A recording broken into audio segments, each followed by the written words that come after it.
Hey y'all, Johnny here. Last April we had a really bad ice storm up here in the Northwoods of Wisconsin.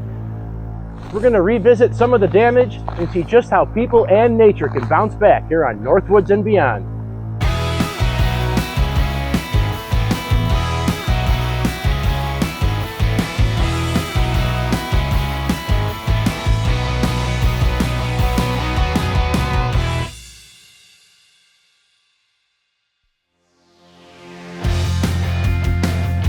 It all started back in late March when we drove to the cabin in a really bad snowstorm. It usually takes us about 6 hours. This time it took close to 10. After a few fun days at the cabin and a lot of shoveling, we headed back home knowing another severe winter storm was on the way. After we got back home to Chicago, the next morning we got a message from our neighbor that the storm knocked down our electrical mast and the whole town of Newell was without power. I had to head back up the very next day to meet the electrician to repair the mast and get the power back on. As I got closer to the cabin, I saw firsthand just how severe the storm had been. Many trees were slumped over due to the weight of the ice, and some even cracked and fell over from the pressure. It was given the nickname Winter Storm Frannie, and for some areas it was the worst winter storm for the last 100 years. 190,000 people and businesses lost power in Wisconsin alone, including us, and both Wisconsin and Michigan declared a state of emergency.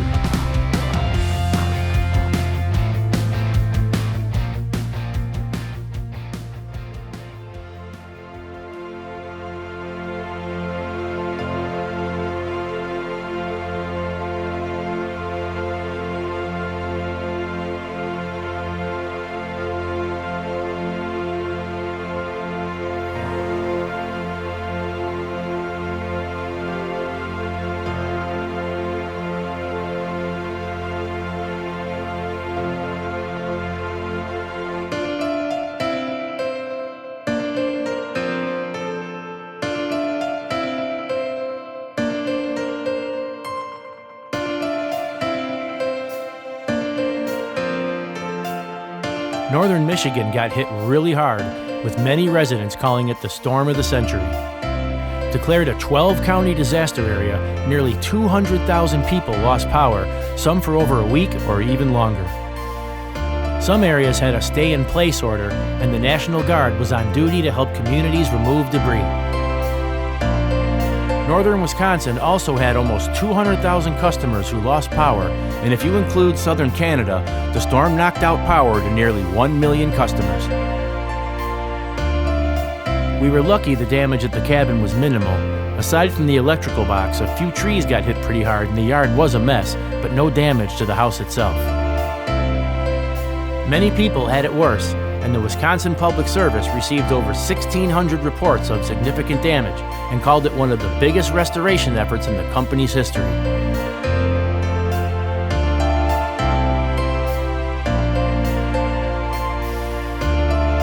This is where a branch fell on our wire and pulled down our electrical box. Crews came in from neighboring states like Minnesota and Iowa to help with the extensive damage, and utility companies worked around the clock to restore power back to the communities. Warming shelters were set up for people without power, and many communities came together to help with cleanup of debris and to make sure all residents were safe.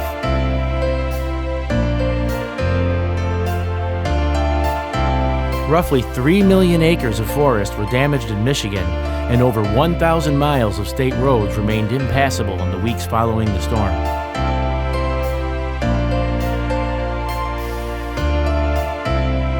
Lines were long at gas stations that had power, as residents needed to fill their generators not knowing how long the power would be out.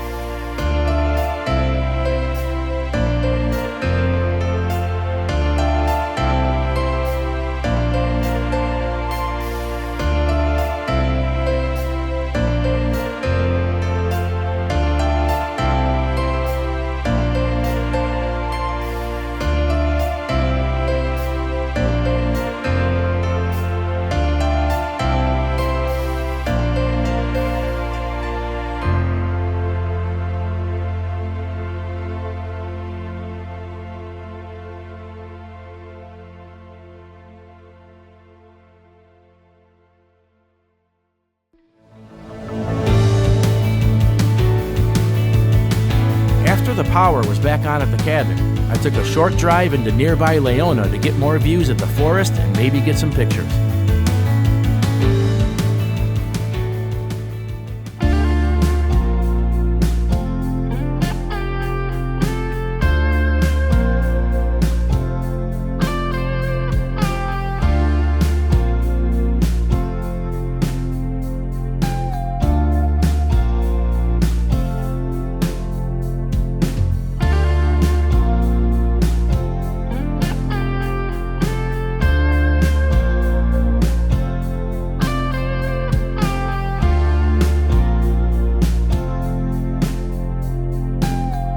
Trees completely covered in ice was surreal as it is, but what really added to it was the crackling of the tree branches all through the forest coming from every direction. It was non-stop. Unfortunately, I wasn't able to get a satisfactory recording of it, but it was definitely surreal.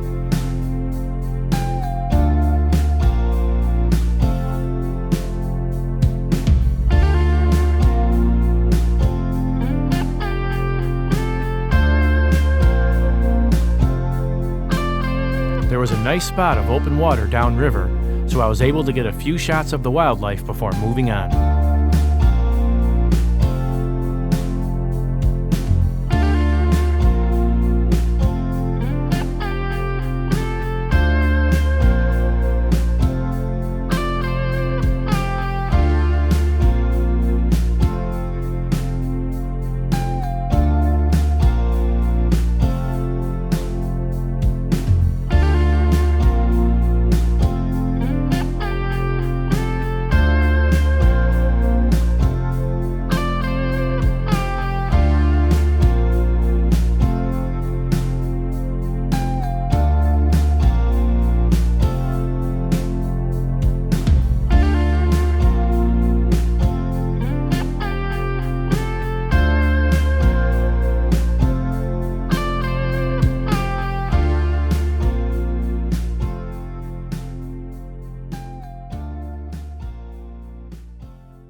Knowing the cabin should be warmed up by now after going 2 days without heat, I figured I'd head back to start some cleanup and see if any of my birds showed up for all the seed I put out earlier in the day.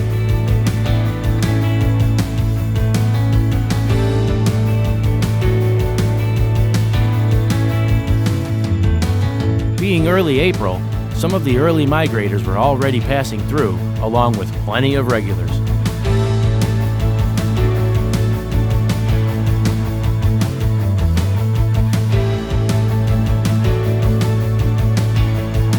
I'm sure they were hunkered down during the storm, but it was great to see them out and about, back to business, finding food and continuing their journeys to their breeding grounds further north and up into Canada.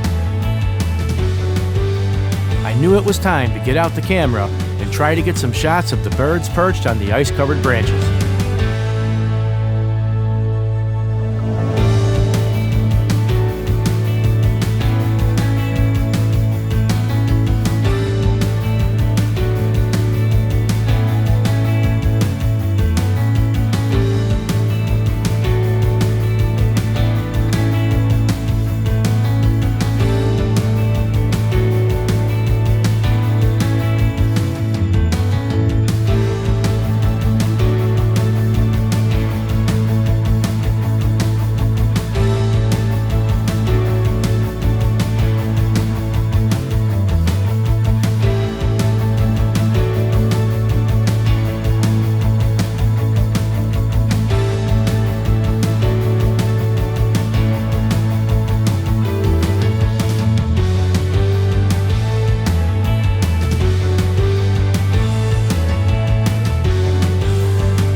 At the time of the storm, I had no idea I'd be doing a video, so I didn't get as much footage or photos as I would have liked.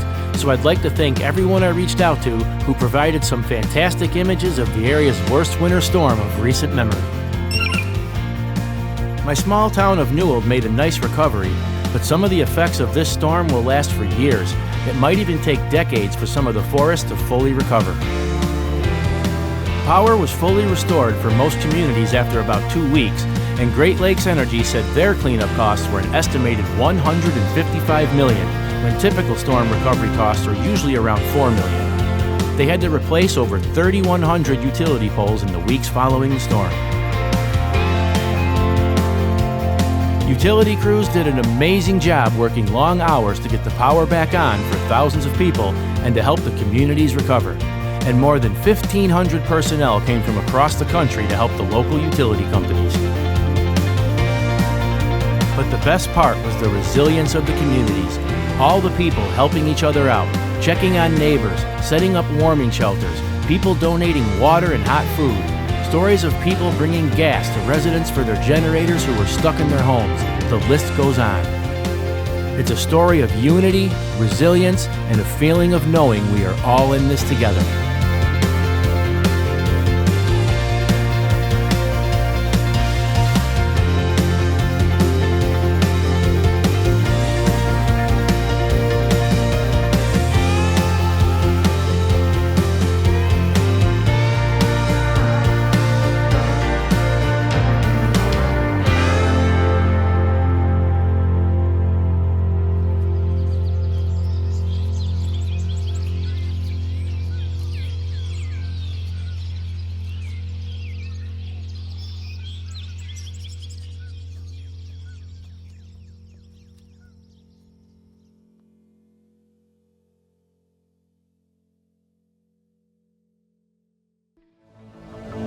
If you've seen my new roof at the cabin video, you might recall me saying that winter up here can be a little rough. The cabin sits in Forest County, Wisconsin, which is about 2 hours north of Green Bay and just south of the Michigan UP border, and averages about 62 inches of snow per year. Coming up only once or twice a month during the winter, I usually have to shovel our way in after driving 6 or 7 hours to get here. And as I look out into the yard, I'm already counting the days until our favorite spring birds finally return.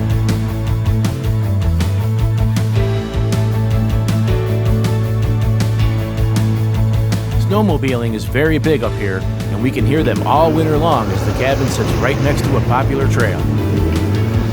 During the summer, the same trails are used by the ATVs.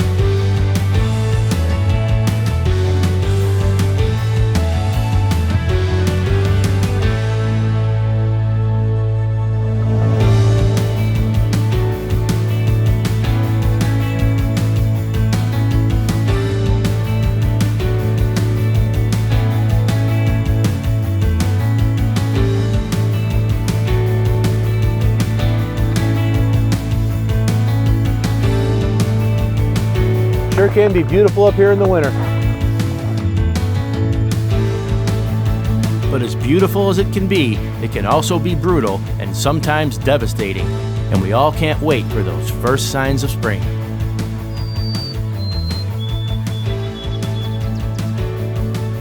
When the last of the snow finally melts, it's like a new beginning as the colors of spring and summer finally take over. We can only hope that everyone affected by this terrible storm has made a full recovery, and the millions of acres of damaged forest will bounce back for future generations to enjoy until the end of time.